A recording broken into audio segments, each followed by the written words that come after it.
In the world of AI, there's this constant push, right? Bigger models, more powerful models. But as they get bigger, the cost to actually run them becomes, well, astronomical. This created a massive challenge. How do we get all that power, that massive scale, without the absolutely crippling expense? That single question has sparked a revolution in AI architecture, and today we're going to trace the key breakthroughs that made it all possible. So this is the central question, right? The one that's driven some of the most important innovations in AI over the last few years. And it turns out the answer isn't just about building bigger engines. It's about building smarter ones. This is a story all about efficiency, and it starts with a really fundamental choice in how you design a model. Okay, so think of it this way. On one side, you have what are called dense models. This is like having a team meeting where every single person, no matter their job, has to show up and weigh in on every single topic. It's thorough, sure, but it's incredibly slow and just burns through resources. On the other side, you have sparse models. This is more like calling in only the specific specialists you need for the task at hand. This is the core idea: selective, efficient computation. But for a long time, making this actually work in the real world, well, that was the hard part. And that leads us right to our first major breakthrough, back in 2017. A paper from Google Brain with the amazing title, Outrageously Large Neural Networks, introduced a concept that would completely change the game: the Sparsely-Gated Mixture-of-Experts. So the big idea behind it is something called conditional computation. Instead of the entire massive network lighting up for every single piece of data you throw at it, the model could learn to activate only the relevant parts. This means you could build a model with a massive number of parameters, which you can think of as potential knowledge, but only use a tiny fraction of the computing power for any given task. And it's always best to hear it straight from the source. In their own words, they said, "We introduce a sparsely gated mixture-of-experts layer consisting of up to thousands of subnetworks. A trainable gating network determines a sparse combination of these experts to use for each example." The secret sauce here was that gating network, an intelligent router that decided which experts to call on. All right, let's really break that down. Imagine you have this huge committee of specialists, thousands of them. Now, when a problem comes in, a manager, that's the gating network, doesn't bother everyone with it. No way. Instead, it looks at the problem and instantly identifies, say, the 2 or 3 specialists who have the perfect expertise for it. Maybe a linguist and a historian for a tricky history question. Only those specialists get the assignment. What's the result? You get the benefit of the entire committee's combined knowledge, but you get it with the speed of a small, focused team. It's brilliant. Okay, so the theory is cool, but did it actually work? Oh yeah, it did. These charts from the paper show it beautifully. The green lines, those are the mixture-of-experts models. On the left, you see that as they added more parameters, more experts, the model's performance got way better. That's measured by a lower perplexity score, which is just a fancy way of saying it got much better at predicting things.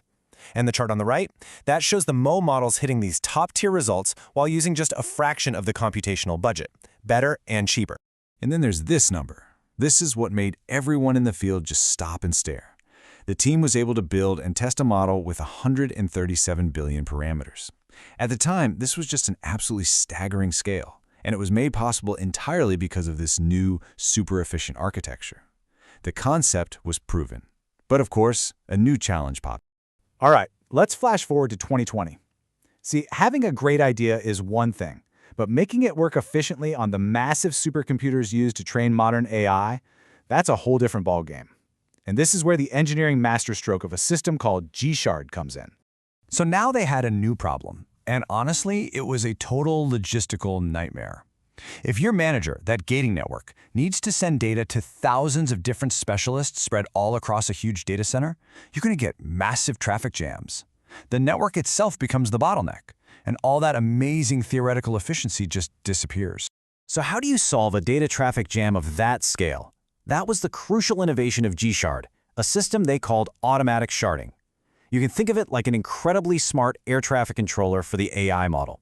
It's a system that automatically figures out the absolute best way to slice up the model and place all those thousands of experts on different processors, so that data can just flow between them with almost no delay. It made a ridiculously complex problem totally manageable for the developers. And once they had this engineering powerhouse in place, what happened to the scale? Well, it just exploded.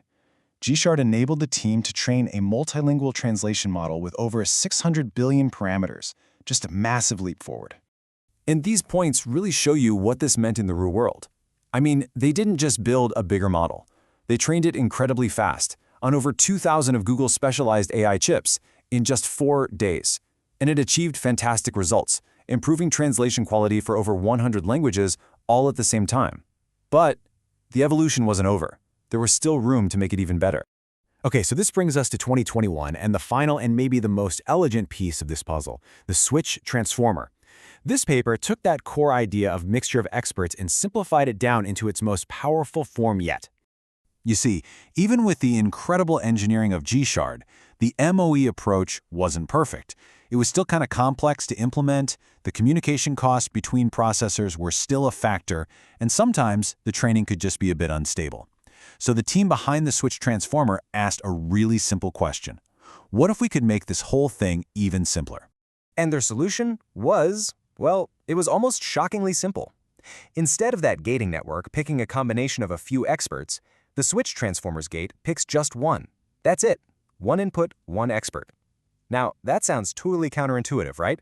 Wouldn't using fewer experts be worse? But it turns out this simplification was the key. By getting rid of all the complex logic of combining different expert opinions, it dramatically slashed the communication overhead and made the whole system way faster and more stable. And with that one simple change, they didn't just inch forward. They blew right past the next huge milestone.